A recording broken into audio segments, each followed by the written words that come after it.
I think we're waiting for Sam to come back.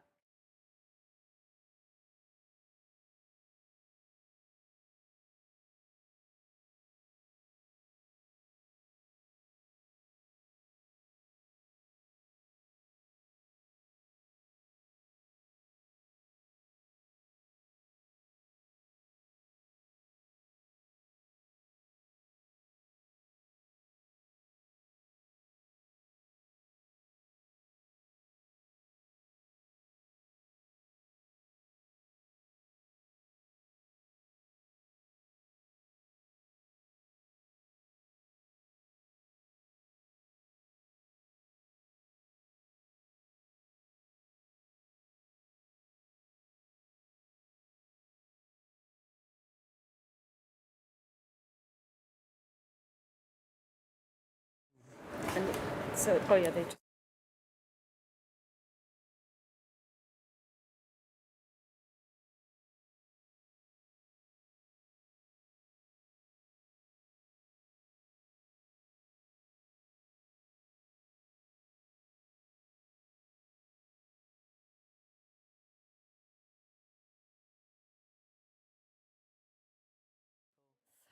Welcome to spiiill.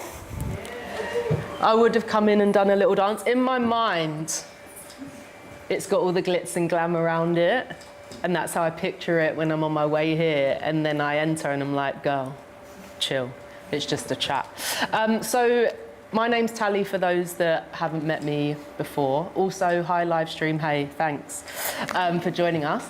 And in partnership with Chisenhale Dance Space and I'm one of 6 artists in the Scratch Consortium that came up with or had an existing Scratch night.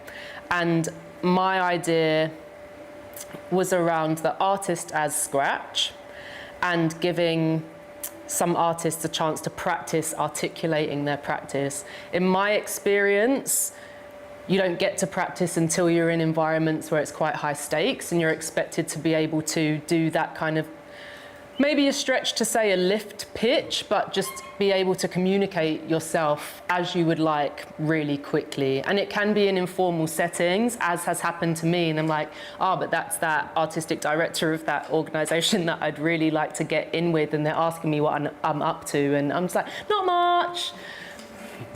They can't do much with not much. So that's what we're here for tonight. We've got 3 artists, and they'll each share some work on screen, so it's not all chat, but largely we're here to talk about their practice and not specifically the work. I'll ask each artist the same question to start, and then we'll meander. So it's a challenge for me to listen deeply and hold the space for them, and for you to hopefully feel comfortable enough to chat about your practice. So first person first. It was like first things first. That feels rude.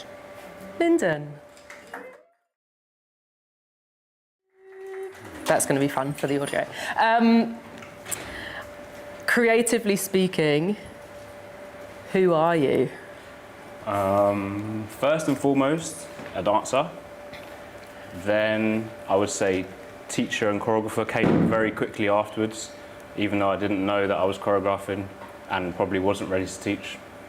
And then after that, many different strands of those 3 things. And I would say now, emerging kind of director within that space. Can you give us some references of companies and folks that you've worked with? Yeah, so I started my journey in like a traditional dance school, and was very lucky to stumble over the UK street dance scene about age 9 or 10 at a competition called GWI that used to happen at Barbican. I literally saw the advertisement in the stage newsletter that there was a competition and begged my mum to take me down to Battersea to audition, even though I was this kid from Essex, Cambridge ways that didn't really understand what street dance was at that point, but that was my entry point. And from there, kind of found a love for that alongside the more classical styles of dance that I was doing.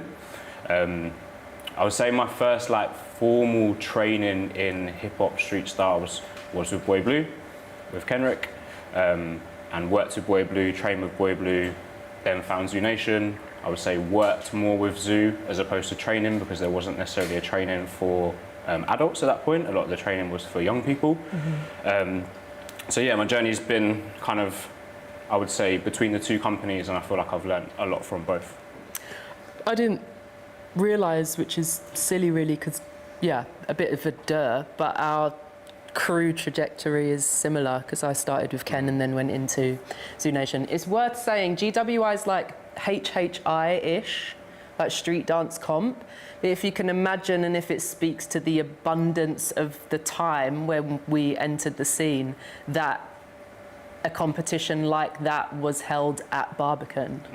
So I was 15 years old. My first ever competition was at Old Vic on a raked stage, imagine. And then second was Barbican. Yeah. We came last, and it's quite hard to come last at GWI actually. Like it really is, but we managed. But yeah, I think that might help contextualize just what we had access to at that time, strangely. Yeah. What crew were you in that time? I was in solo. It was just me and my dad. Huh? Yeah, I was in solo, yeah. At 10? Yeah. What year is that, ish? 2003.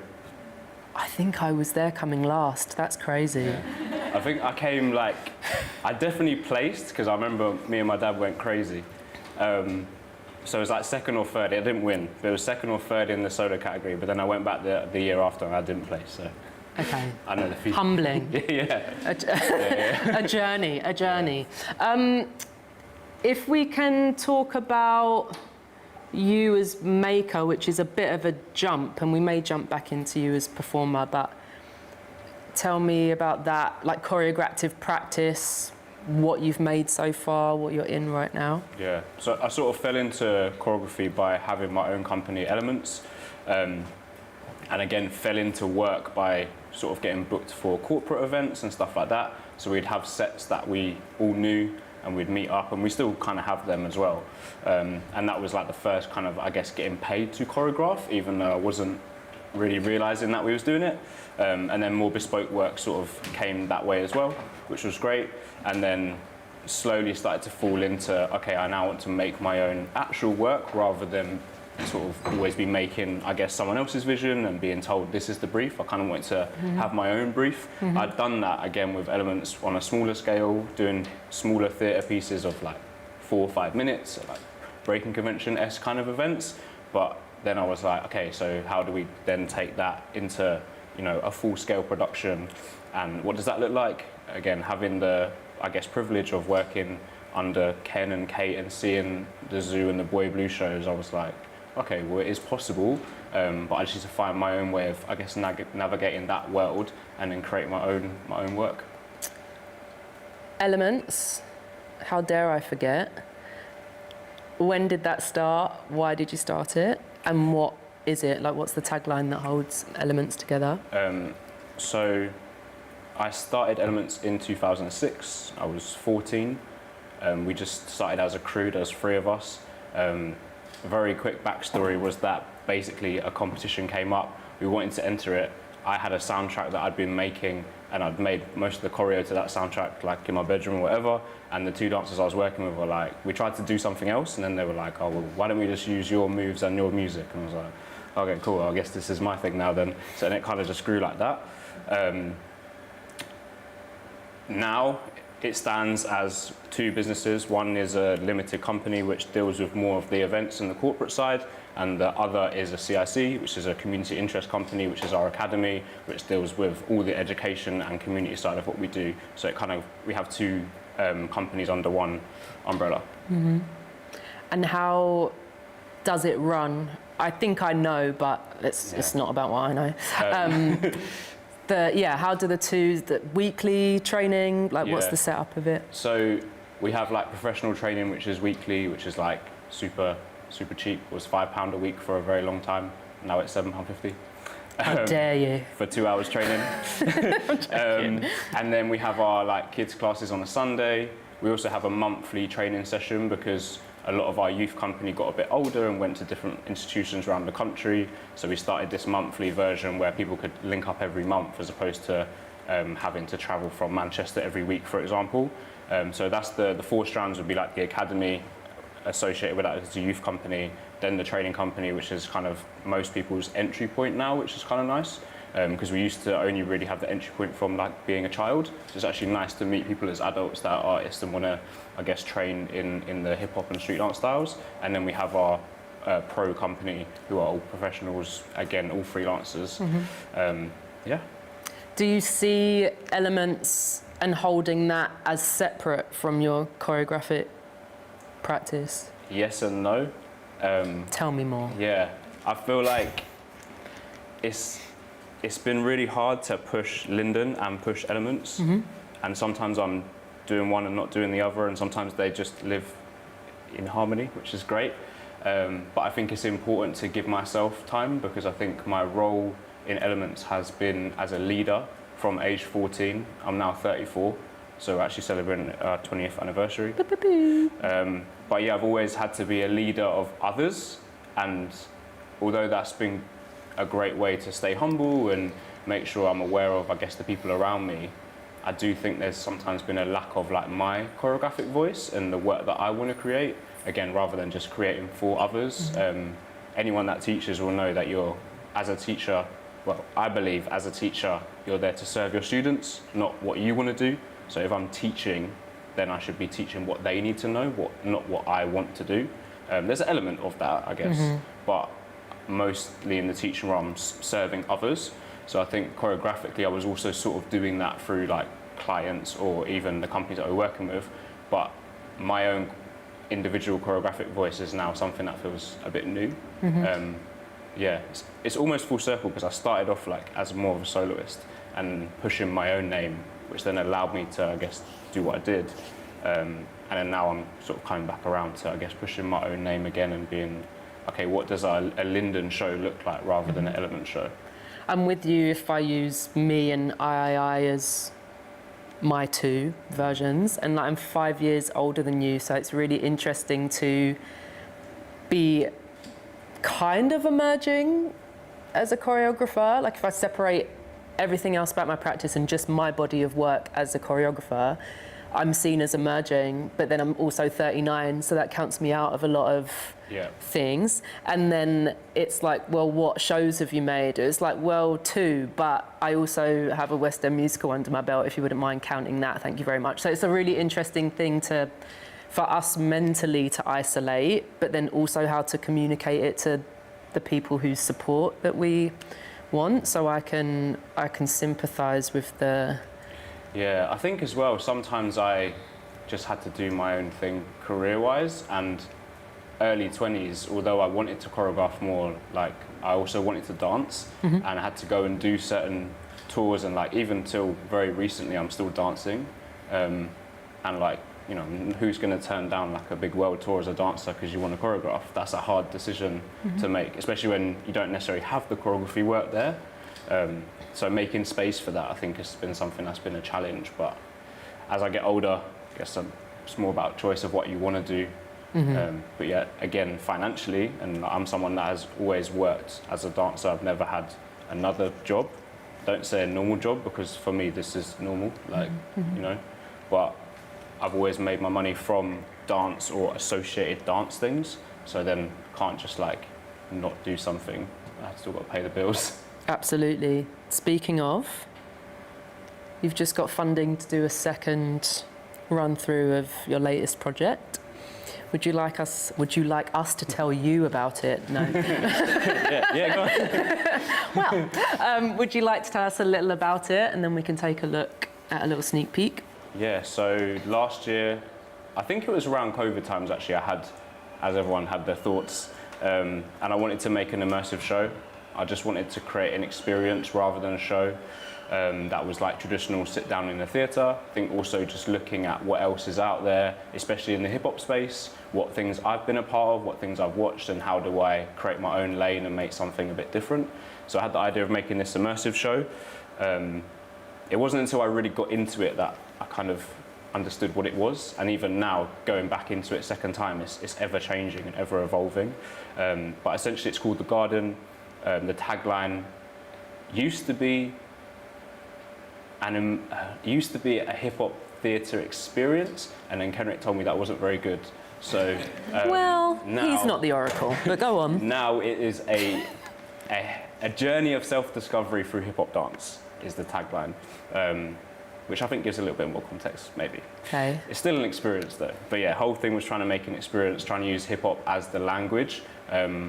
I feel like even in myself, sometimes within hip hop theatre, there's tendency to pull from other places, and that is fine, but I really wanted hip hop to be the root of what I'm doing. And when I say hip hop, I do mean kind of the umbrella terms for other street dance styles as well. But I just wanted to make sure that that's like my background, and that kind of came through. It's loosely based on the Adam and Eve story. It's not a retelling, but it's an inspiration. At the moment, there's 4 people in the cast. I'm due to add another 2, so there'll be 6 people in the company, but only ever 2 in each show, which will give me, I think, 15 possibilities of show. So the idea is that you could come back and watch it time and time again, and the different pairings will always create a new, interesting kind of vibe. All the solos are individual, but the duet is the same, but there's a lot of like free moments and stuff within the duet as well. So yeah, we're about to go back into it this year, and what we learnt last year was that it was great to R&D it, but with an immersive show, we did 2 sharings on the last day, and during the sharings, I'm on comms to the lighting designer, who's also like a massive collaborator in the piece, and we're just talking about, oh, we should have done this, and we can change this, and the audience, why are the audience all going that way, and da-da-da. So we need to now R&D it on more audiences. So really lucky to be able to go back to Redbridge Drama Centre, where we originally created it, to do 4 sharings there. Also going to South East Dance in Brighton to do 3 sharings there, and Norwich Theatre to do another 3 there. So we get to try it out 10 times on 10 different audiences with these different pairings of cast as well. So yeah, that's kind of what we're doing. Is there anything in particular you want to add about what we'll see? You're about to see 4 little snippets of each of the 4 solos that we made the first time round. Let's have a look.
Lovely.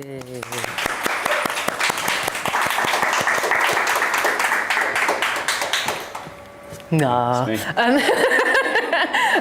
Thank you for sharing. I'm excited to see what comes of it. I know getting a show made is no mean feat. It can be trench-like. So congratulations for just getting it off the ground. Are there any questions from our little gang about what you just saw or anything that you've heard so far or that you haven't heard but would like to? Hello. Hi.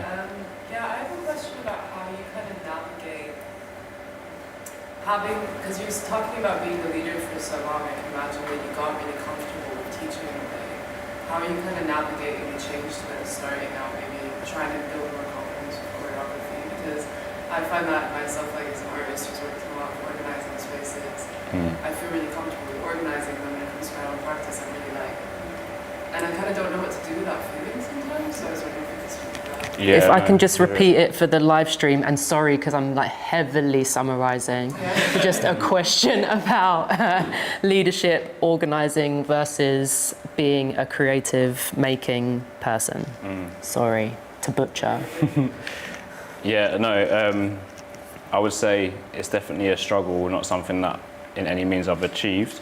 With teaching specifically, things kind of aligned and I went on tour and I was teaching in a lot of spaces that I'd been really heavily involved with, and the tour meant that previously I could have got cover and all these things, but the tour meant that I had to actually say goodbye to a lot of spaces that I was in, and actually having that break really helped me. And I would say after that I kind of came back and was like, I actually don't want to teach for a bit, and I physically put a stop on that. Just to give myself that actual time and space, because I felt like teaching, for me, felt like the easy option, because of the guaranteed money and things like this. So I think it was a conscious choice to just like give myself an actual break from it and a breather, which coincided with other things happening. But that breather really helped me to just like realign and then come back in and be like, okay, if I am going to teach, maybe it's only going to be like 20% of my week as opposed to like maybe 75% of my week. So I think just balancing the scales a little bit. And then just knowing that all the skills I learned do feed the other. So, I am being a leader in a space, I'm still a leader when I do stuff like this. And like, although when I'm working with professionals, sometimes I'm not articulating myself as well because I am creating. So all those teaching skills and stuff really come into play when it is them working with artists and trying to create work. I work a lot on the spot in situations like this, whereas obviously for teaching I'd be way more prepared. So I think all of the teaching stuff just helped me to hone in my practice as a communicator for them being a maker as well. So I guess it's just trying to find the transferable skills, and I think as artists we are really good with that. Like we have so many transferable skills to like even things outside of the arts and outside of dance, but just understanding those skills, honing in on those, and making it all work, I guess.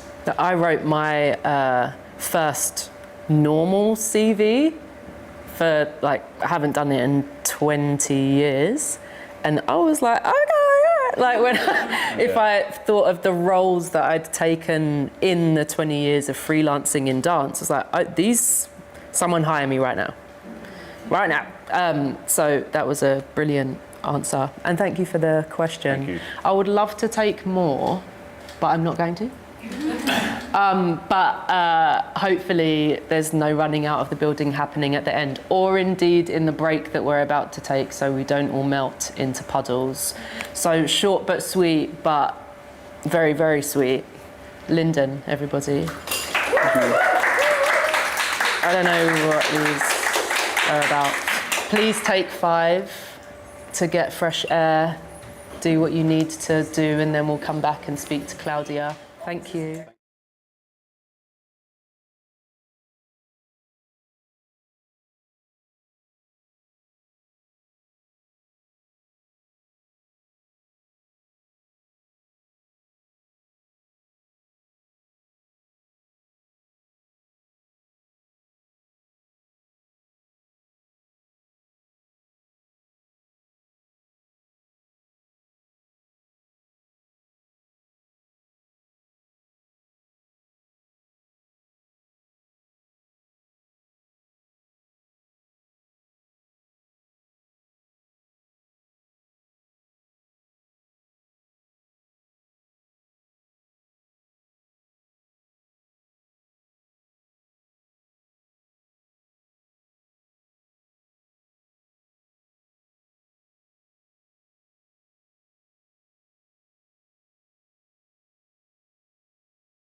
You okay? You're surviving? Yeah. All right, good. There's a nice breeze out there. Don't rub it in. No, I'm joking. I'll go out in the next break. Oh, all right.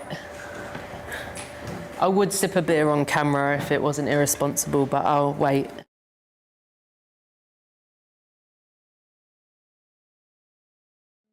the first go round, which was in November, I think, I wanted to make sure that one of the three artists was one that was completely unknown to me, to expose my community to someone that they might not know, but also, again, a challenge for me as facilitator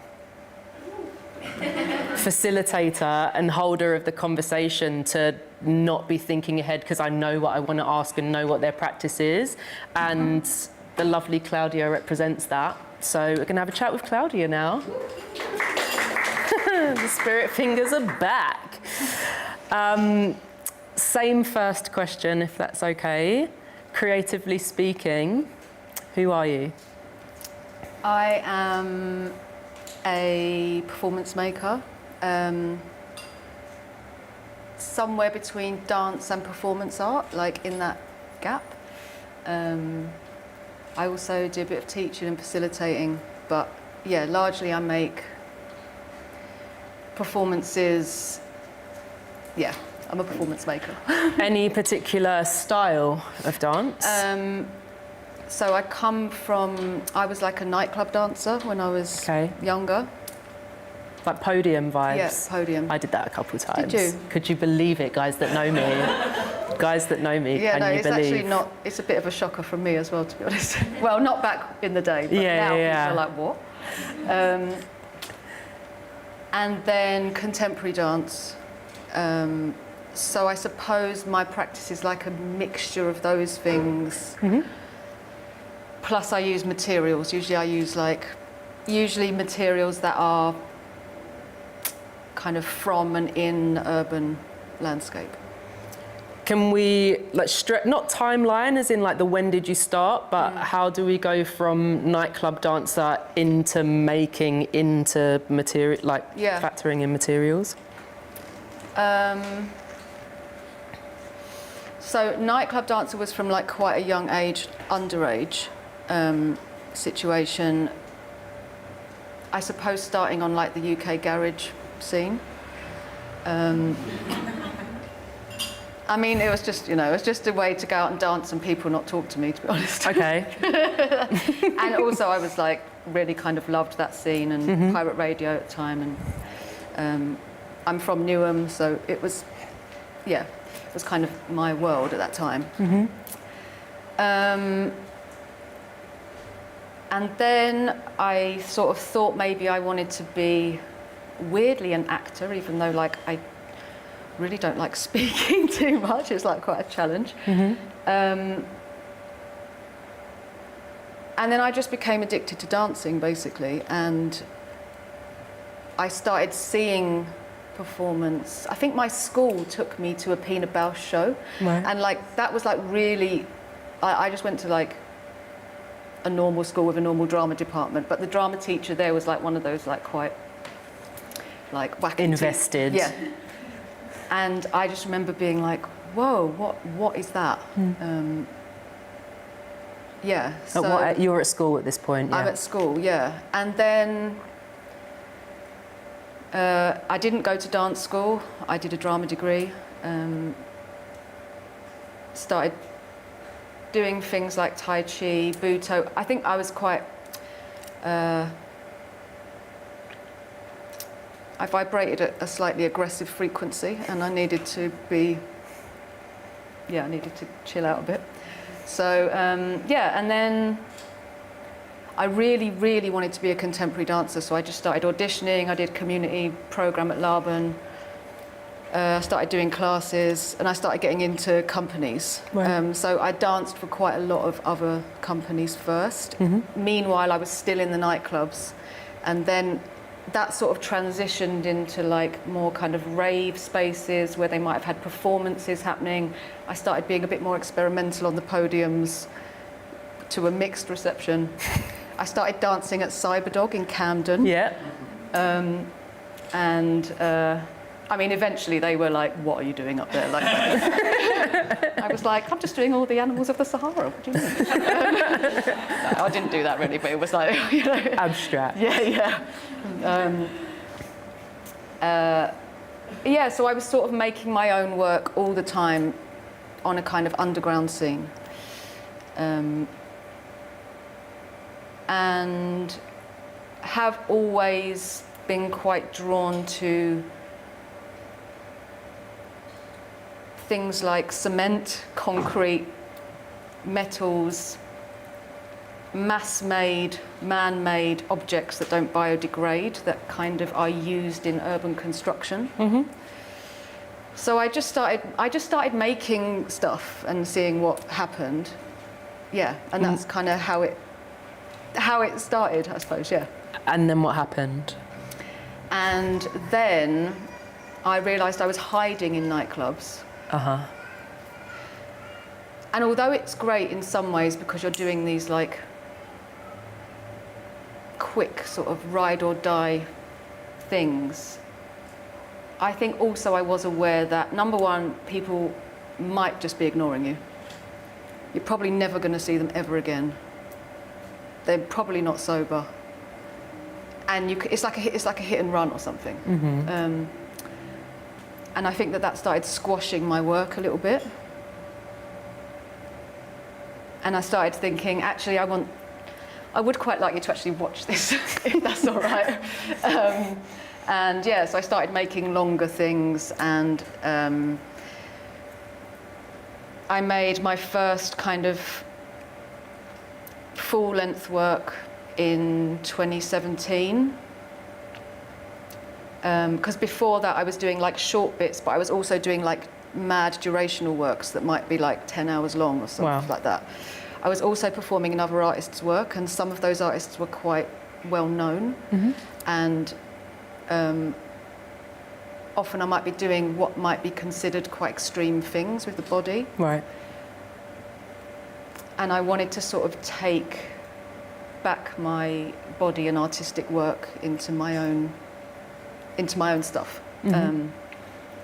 So yeah, I got into a festival called Spiiill Festival that was like a performance art festival with my first full-length, I say for like an hour show. Right. And it had my two younger sisters in it who just like, one of them was like 17 at the time. I didn't pay, it's probably quite unethical, I hardly paid them much money, and they just, but yeah, anyway. Not judging. Not judging. But I was a total fish out of water in that scene. I didn't know. Yeah, I didn't know really what I was. I didn't know how to advocate for myself. I didn't know. I mean, I'm super grateful that happened, obviously. Mm-hmm. But yeah, that was kind of when I was like, oh, okay, I want to make my own stuff. I didn't train in an institution either. And I think there's something about not knowing how it's supposed to be done that you just crack on to a degree.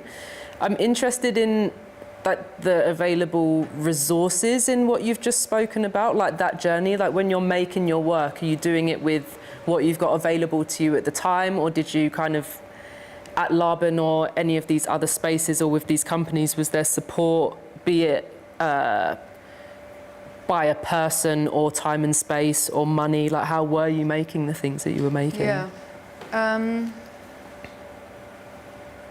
I guess a bit of a mixture. I think I was quite lucky to have like identified people who I might see as like a mentor. Mm-hmm. I have had like some funding in my career. Mm-hmm. The first show I made did get Arts Council funding.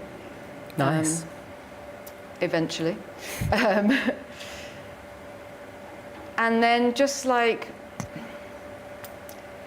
pockets of money here and there, I suppose, and trying to make the thing happen. That has become more taxing as I've got older, definitely. Mm-hmm. Practically? Practically, yes, definitely. Practically, physically, yeah. Am I allowed to ask how old you are? Yeah, you are allowed, but it's right. Just cut the live stream now. Mute me. No, I'm 42. Okay, I would Yeah. not know that. Thanks, babe.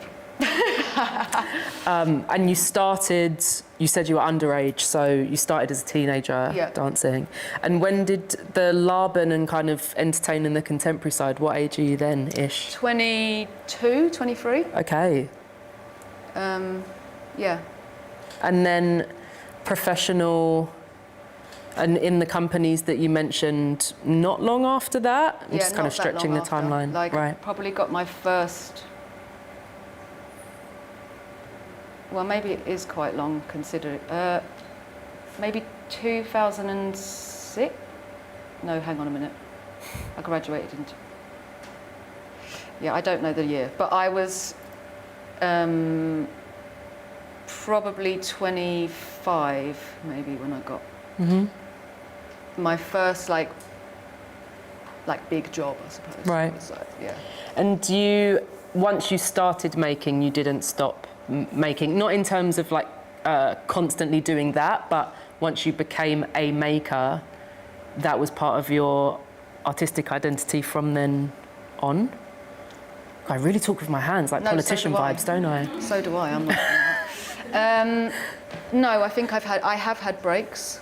I've always been making stuff. I spend a lot of time on my own making things. I've made a lot of work that no one's ever seen.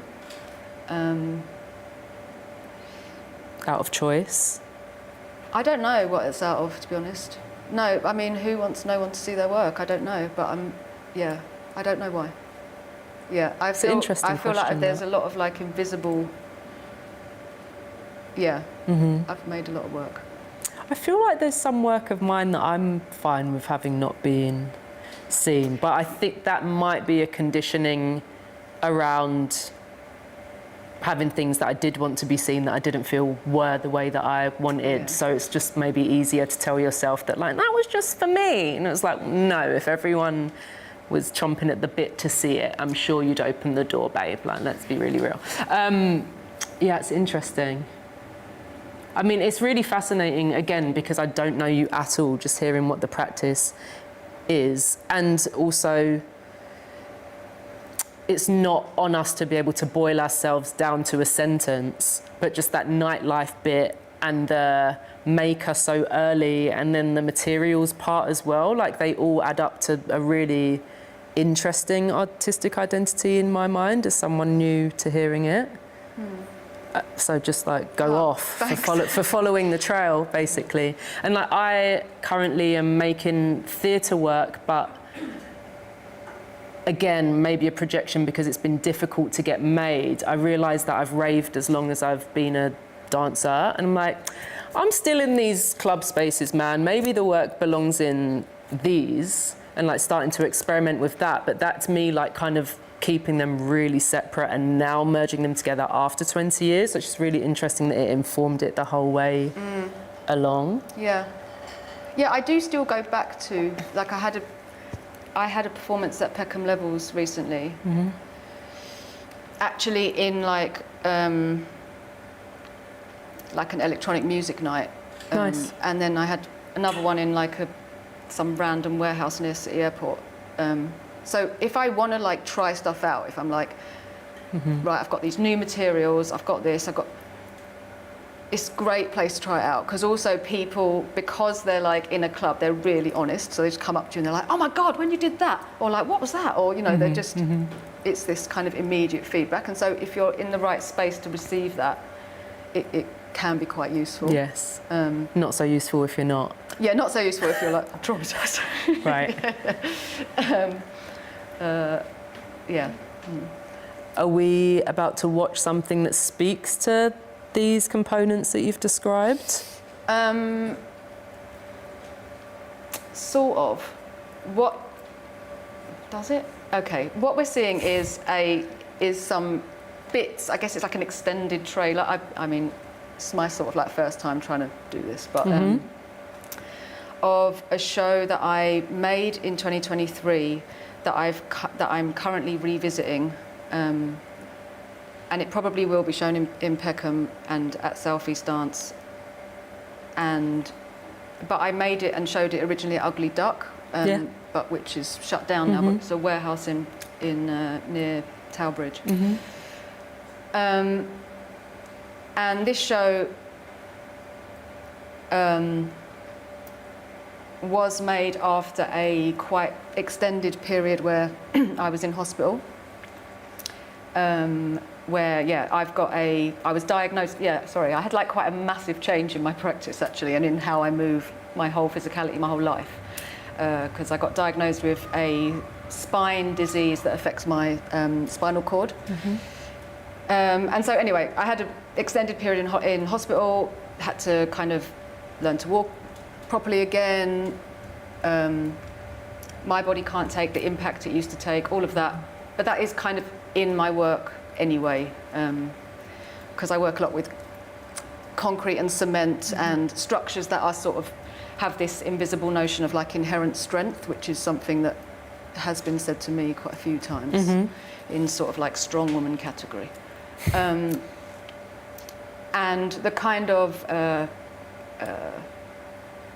how you often don't realise the impact of damage until it's visible.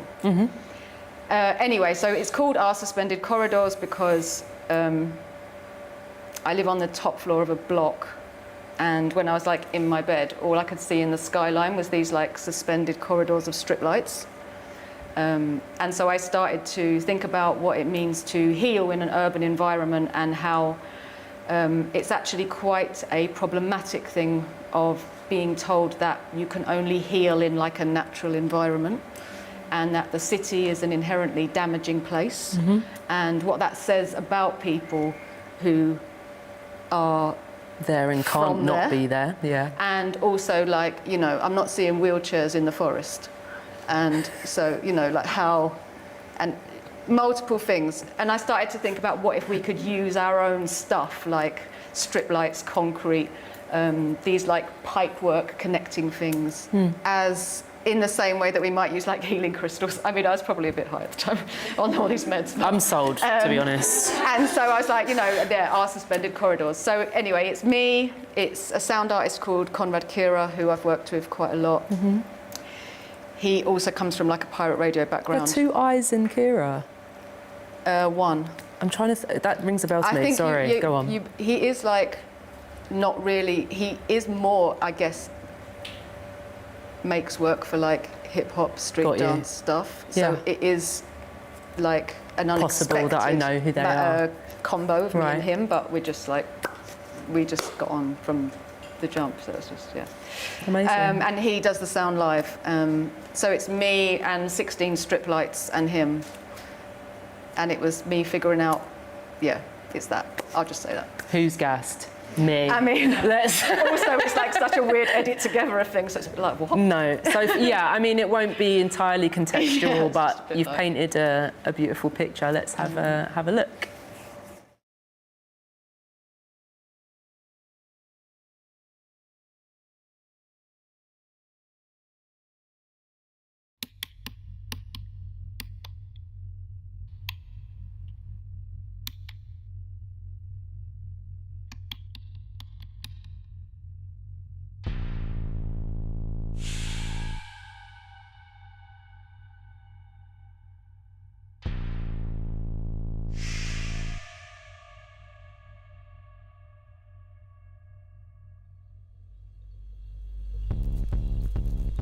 So there's all this stuff.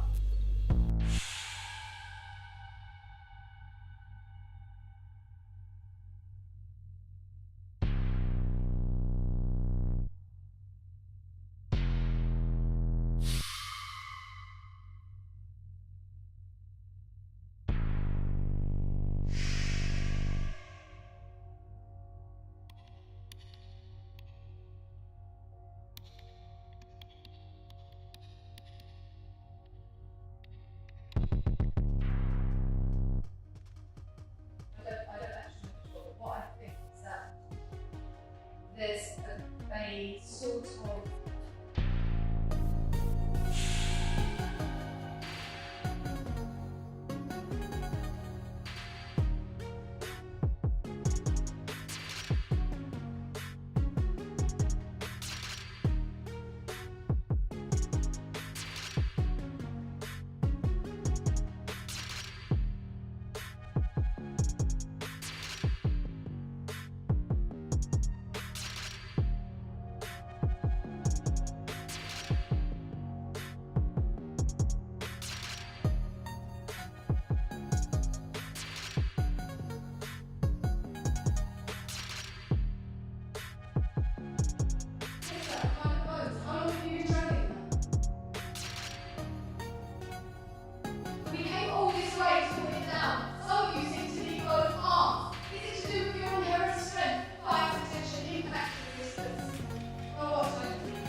you were able to tolerate us seeing that.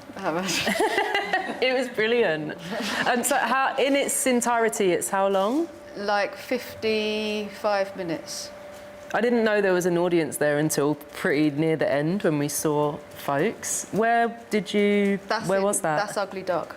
Oh, right, okay. In that upstairs? No, like in the studio in the space? downstairs, like next to the garage. Got you. And then in the garage, I did an installation with like cement mixers and videos and stuff, and then that kind of happened Right. after that. And then there was a sort of little party in the cement mixer room. A little mixer in the cement mixer. Obviously. Does anyone have any questions for Claudia? Sam is right in there. Yes, go. You were talking about kind of going back into nightclub spaces. Do you find that those opportunities, do you seek them out, or do they kind of arrive and you take advantage of them? I think that recently the grassroots scene has had a massive revival. I think after COVID it died a bit, and it was kind of harder to find anywhere to do anything. But a bit of both, I suppose. Yeah, if I might just go down there and propose an idea, and sometimes they're like, what? But most of the time they're not. Most of the time they're like, yeah, all right. Or actually, another thing I do is sometimes I say, oh, can I rehearse here in the day when you're sharp? And most of the time they say yes. So yeah, a bit of both. Sometimes it's like people that programmed me back in the day, or like, you know, I don't do podium dancing ananymore. Yeah, I can't be doing it. Is it a thing now? I Is it don't still even know a if thing? it's a thing. I think it is in heaven. Oh yeah, fair. And are we talking about the similar thing there where you're doing your like 3 or 4 15-minute sets through the night? Yeah. Yeah. Little cash in hand. Yeah. Cash in hand. Sometimes even a taxi. But it depends. Oh, I never got a taxi. When I did college, Maybe the garage ones, they were classy. No, they definitely weren't. They definitely weren't. Yeah. Time for one more question if anyone else had one. Hetty. In the video, it felt like an expressive stream of consciousness, and I now also noticed that it was a performance as well. I guess I'm curious about what was the planning side before the performing process like?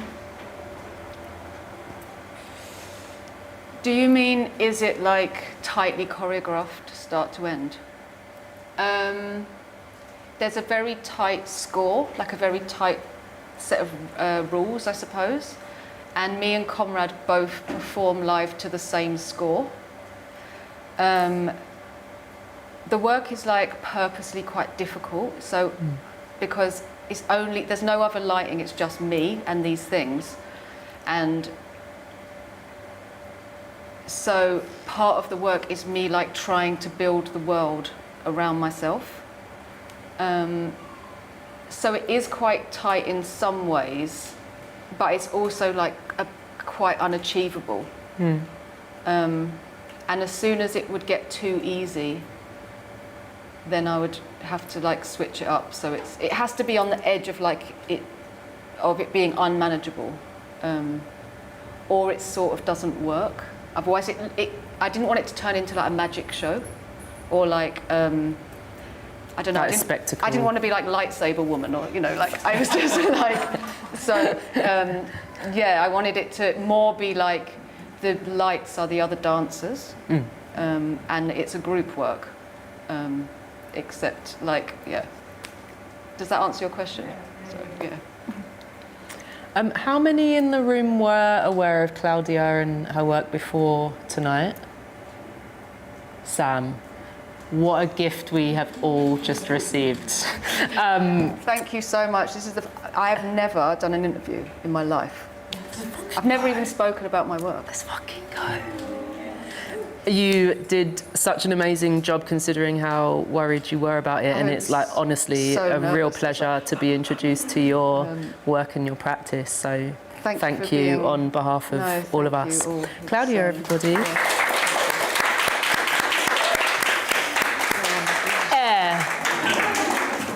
for 5. And then Diva Lizzie.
It was to add a little bit of art. No, I love it. There were plants last time as well, if I remember rightly.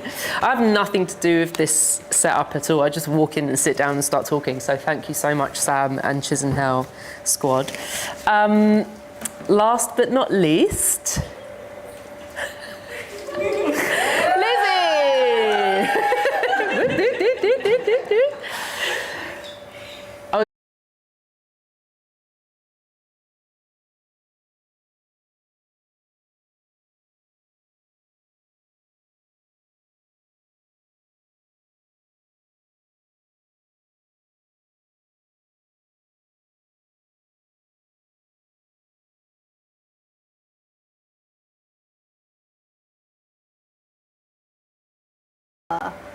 education system that I was going through. I did biology for A levels, and yeah, recently I have been diving a bit more into street styles. I'm very intrigued by popping at the moment. I've seen you in Brooke's classes. Thank you very much. I just love the music, and yeah, it just makes me so happy. And I really enjoy freestyle and improvisation. I love how I can bring like the contemporary backgrounds into that. Very intersectional, I would say. Everything that I do is very intersectional. What does that mean? And in terms of like bringing myself into work, after I graduated doing biology, I did 2 years where I just worked in a production company in the art department. So in Singapore, yeah. So for 2 years I did that, and it was like a TVC and advertisement commercial production company, and we did like commercials, and I was just assisting on set, making sure that this water droplet is like 15 mm to the left of the bottle. Really fun, but like really long days, and eventually I decided like I want to pursue like what is an artistic education? Education in the arts. That made sense to me. You're fine. I want to pursue an artistic education. So I'm currently doing my BA in design for art direction at UAL, and I'm on a placement year. And I have been, this year I've been working with Moves magazine, and also recently I've started a new full-time job at Luke Hall Studio. Alongside studies. Alongside studies, yeah. Work. And also working part-time for Muggle money. Work. ×3. Yeah, so I would say that the producing side of things helps me fund the creative side of things. Not really by choice, like it's kind of, this is what I do so that I have the resources to make stuff. Yeah, I was saying that I recently started a job at a video design company for live performance, and yeah, I have been famously, like, I just came from like a 3-day long shoot, and it was really, really fun. But yeah, been really absorbing a lot and learning, especially the past year. It's been really great, yeah. Can we speak a little about your community here? Because you obviously, your practice sprawls into quite a few different pockets. Yeah. How quickly did you find that when you moved? How did you find it at all? ...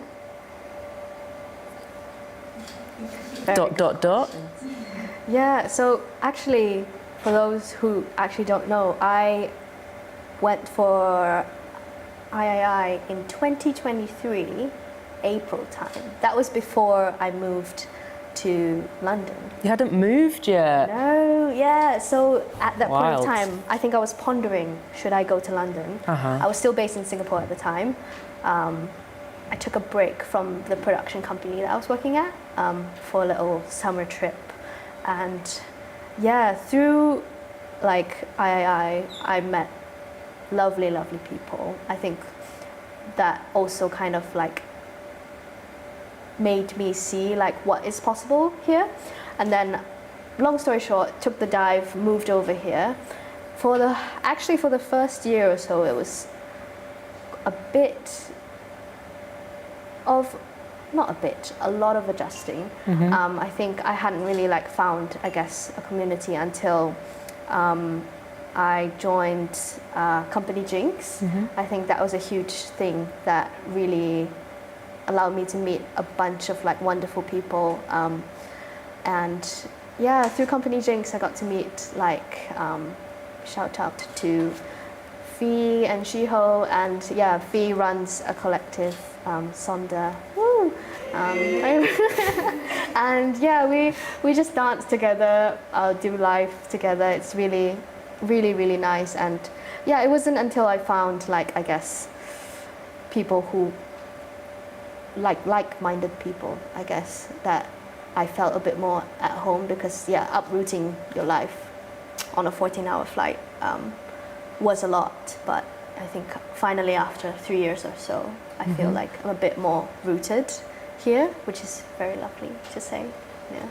Our kind of, where in the our culture and our communities will mean everything to us just by default, but in the wider dance scene, it is like a really small pocket. But from not even outside looking in, from inside looking further in, you're really deeply embedded in it, and you serve it.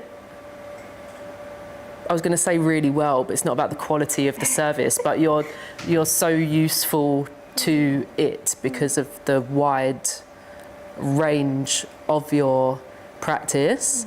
So just from one service provider to another, I thank you for your service. We're not skipping to watching it right now necessarily. I'm interested in, like, we've got the practice piece. How does that feed into you as maker?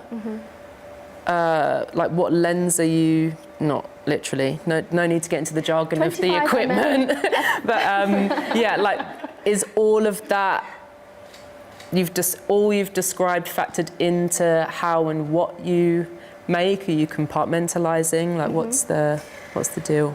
I would say, now that I've done it for a while now, definitely there is compartmentalization. There, like, both compartmentalization and like the Venn diagrams exist. So I do differentiate work and passion projects quite strongly, because I've just found that they don't go like that. They have to stay separate in terms of, I guess, a sustainable like practice. I feel like when they get mixed together, it just doesn't work for me. I know it works for some people, but I've tried it, and yeah, I think money is a big thing.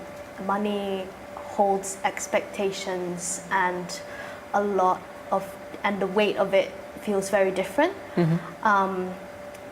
But I would say that I've kind of built like a interesting little system where, like, I do work creatively, like, for a living, but through that I get the resource to make what I want on my own. So I don't kind of mix the two together. I think one definitely informs the other, whereby I get the skills that I can hone to make stuff and improve the quality of like my personal work, but I don't tend to kind of see like the stuff that truly like emerges from my heart as work, because that is a very clear distinction that I have to make for myself in order to feel, I guess, authentic when making work. Yeah. I'm quite new to the funding of it all. I've always like made that's III and like choreographic things, but just what version can I make now with what I've got? And Lyndon and I were talking about it outside, but I do feel when you jump aboard the funding train, your projects can start to change shape once you learn what's attractive. Yeah.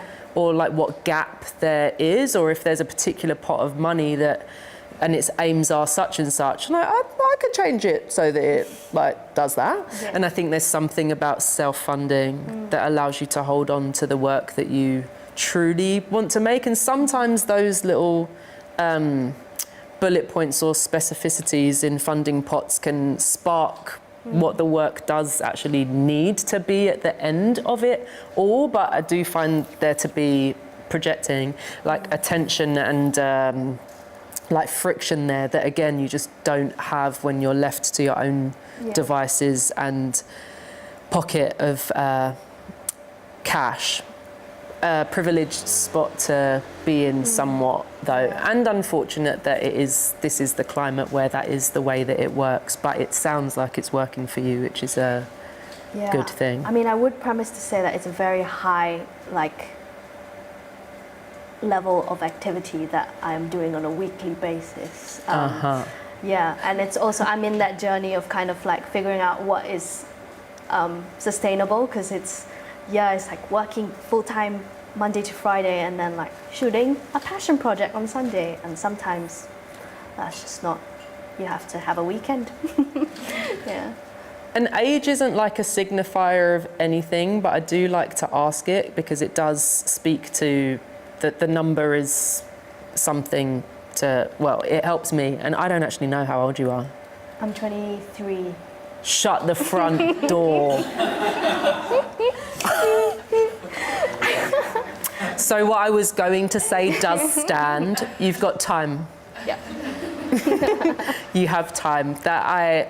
Does the work that you make feel urgent? Like, does it feel like it needs to be made now? When I make it, yes. I think because I do make everything start to end on my own. When the idea comes, I'm like, I catch it and I'm like, okay, I need to make this within the month. Right. But in terms of like post-production, I'm notorious at dragging out the post-production, because I was like, okay, the idea is out and it changes form. And sometimes it gets better if you take a while to like step back from it. And also life, you need to work.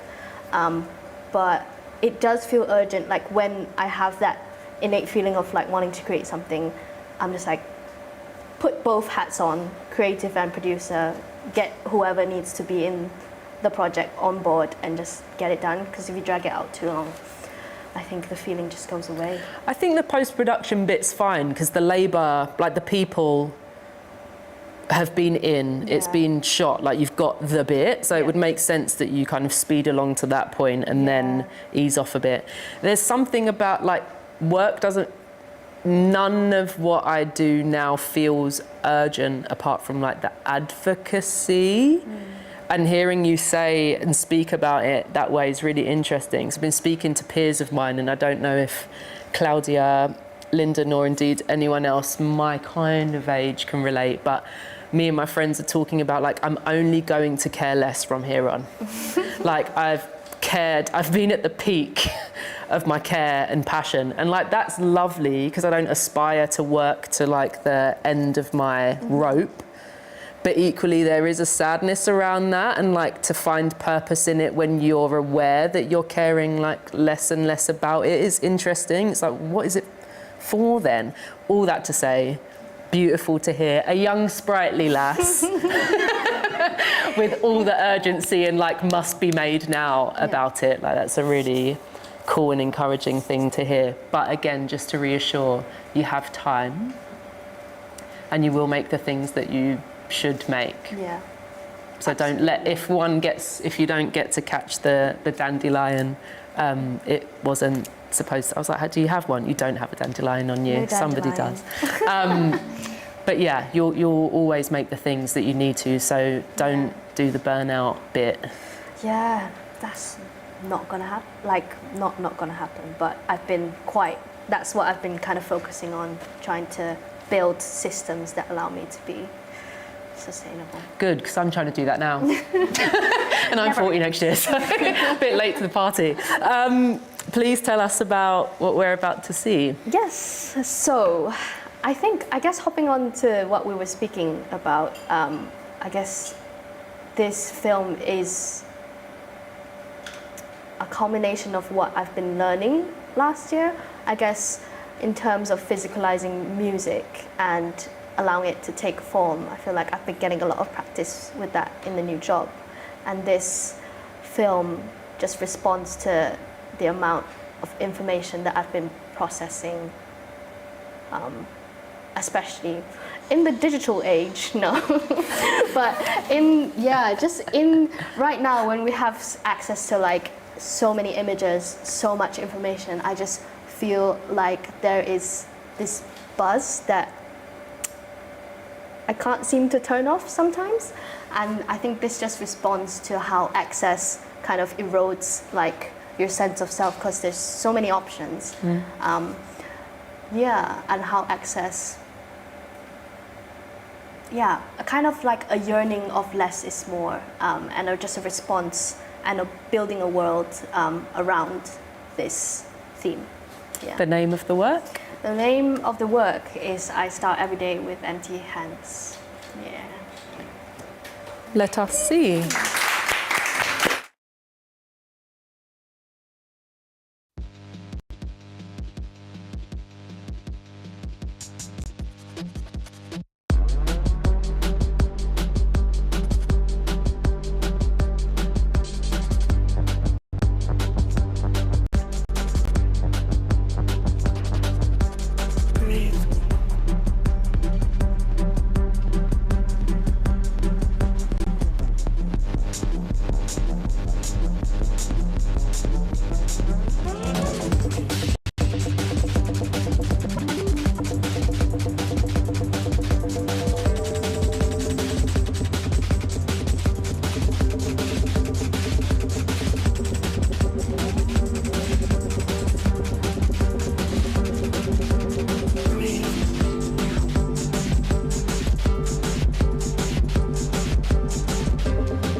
Breathe in and let go.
Beautiful.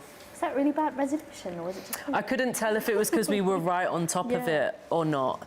The live stream will be up for consumption post-fact, and the work will be embedded in it at full resolution if you'd like to revisit, if it was a bit like squinty. Any questions for Lizzie from anybody? Jasmine? I promise these are not Chisenhale questions. We were ready.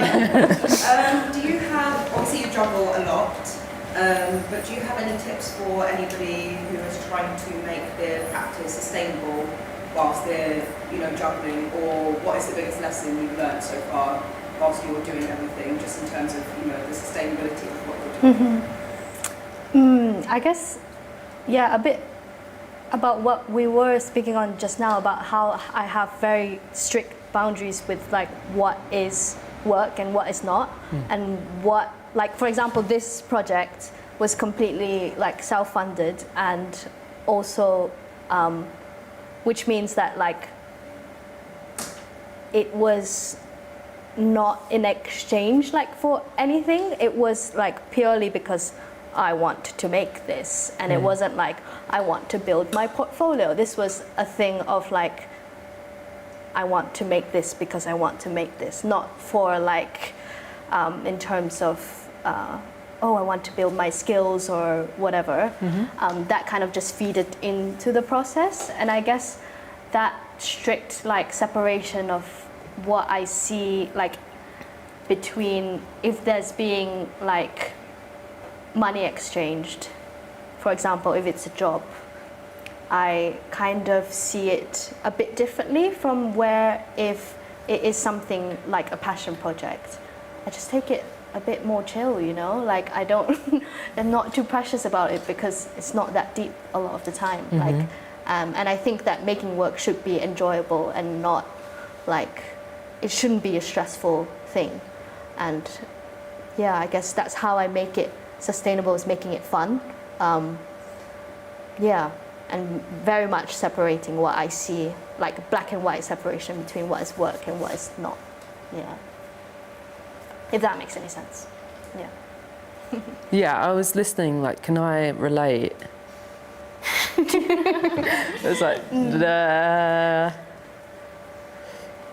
I think the compartment, but because you have, as you call it, a muggle job in the mix, do you see your new full-time job, do you see that the same as the muggle job in terms of that's work? So or is there like a sliding scale of creativity dialing up? There are boxes. So basically, like, I really love coffee, and I work part-time as a barista. And this is something, it's not only just for the money. I think that the whole, like, I'm very passionate about like the processes and everything, but also having this job, something that allows me to kind of, with muscle memory, turn my brain off. Yeah. It allows me to be creative because it's like taking a shower, when you take a shower, you have the best ideas, and it's because you're passively doing something else. That is how kind of like I treat coffee, and I love the industry as well. But in terms of like this muggle job where I have to turn on my creative brain, it's more about upskilling so that I can make the work that I want to do. Yes. It's not really about, if that makes any sense. I haven't had a job outside of dance. I have many jobs in it, administrative and otherwise, but haven't had a job outside of dance since the late 2000s. And I just did like a couple of shifts helping out a mate in Margate, and oh my God, underrated to just walk in, tap some buttons, take money and leave. Yeah. I was like, I haven't missed a trick the past 20 years, but it brought home how all-consuming a creative vocation is, like the self-producing, and just we do it in III where we write down all the roles that we play, and we're like, fuck. But you do it because you love it, and it's part of the road to getting to these things that we really want to make and the things that we want to do. But it's such a pile-on in comparison to this low investment job bit. I say that to say, if you do have a job and your aspirations are for it to dance to be full-time, there is something helpful about having a job that isn't dance related, and I think that it allows that like rumination. Like there'll be stuff happening subconsciously that's creatively helpful, but without you being all hands on it and in it all of the time. And as much as the workload feels massive from the outside looking at it, but it seems like there's a nice kind of spread of stuff, so that the brain's at least not on it at all times. Yeah. Is there anything else that you'd like to say before we close out? And I realised that I didn't offer that up to Lyndon or Claudia. My apologies. We'll go again. We'll do it again. Yeah, I guess it would be to thank the team that worked on this, actually, because I shot this back home in Singapore, and it was half self-funded. So it was funded with the producer, Zoe, and yeah, I think I just want to thank everyone that was on the team, even though, you know, they not physically here. I think it's important to shout out whoever was on the set. Yeah, and in terms of like this having a muggle job and also like wanting, like having the system of having a muggle job and being creative on, I guess, on the side, I think it's interesting to know. I think my ultimate goal is to actually have a career in dance and movement making, which is quite interesting. Because what I'm doing now isn't necessarily that, but I think might help me build towards that ultimate end goal. And just different paths to maybe a similar place. Yeah. Again, outside looking in, and I can only compare it to where I was at 23. You're doing great, sweetie. You're doing great. To speak on my process of doing this, just like a teeny tiny bit, even just tonight, like I have a habit with II and like my practice in general and increasing, not so much choreographically, because I'm not one for making things up on the spot with a room full of people, but when it comes to public speaking, I prefer to do that and be responsive to the room and the people. But what has come with that, I'm noticing as I'm chatting to Lizzie, is that I'm engaging just as fully, but if the conversations have felt different for you three and you as audience members, they do to me too. It's just to like label that, and if you're like, no, they don't, they're fine, then I've just named a process, which is a cool thing, right? The process is the work. I really haven't tampered with it this go round in comparison to the first. Unless anything went drastically wrong, I just wanted to have 2 goes at it as is before doing any thinking about how it might be better or more improved.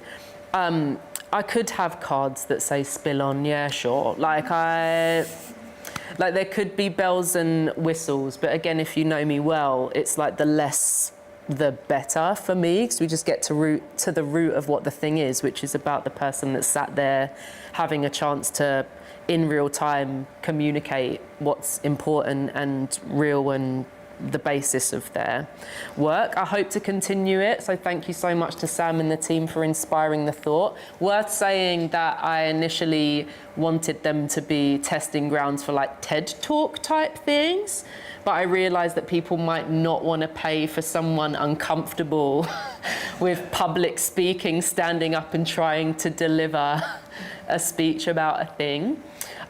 So thank you for hearing that and not being like, no, and closing the door, but like leaving space for me to find what it is now and will hopefully continue to be. Thank you to the 3 of you for being up for the chat and just like up for being a part of, again, this is an element of my practice. I just be yapping these days, apparently. So it's really fun for me and feels really fruitful for me, as well as hopefully you guys and you guys that were here on this really muggy day to come and hear it all. I think Sam might have some things that they'd like to say, but as they approach, let's thank Lizzie for her time and her words. You didn't have to go, but you have now. Bye. Toodle pip. Now my turn. Yeah. Do you need... Oh, wait. You can have mine. I talk loud. Live stream.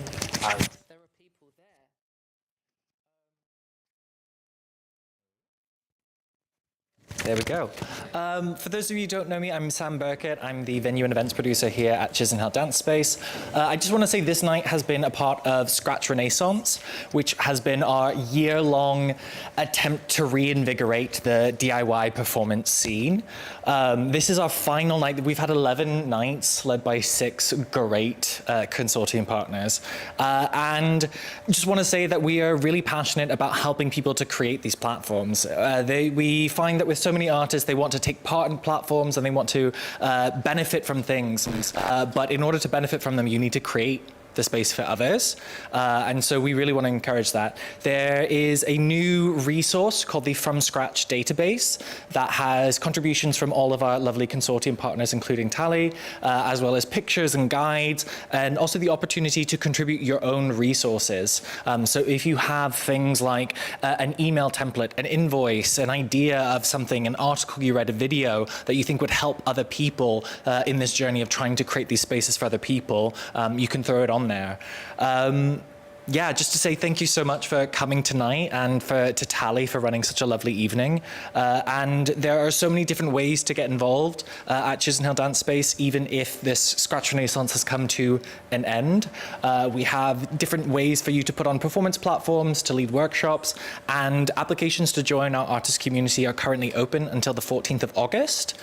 You can find out all the information on our website, but you get lots of benefits, including discounted space hire. We try to help with marketing. We really just try to help you support your ideas and make things get off the ground. So if you have any questions, you can reach out to us either in person after here or just drop us an email. Follow us on Instagram. Yes, follow us on Instagram at Chisenhale Dance. Thanks, Sam. Thank you, everybody. Yay.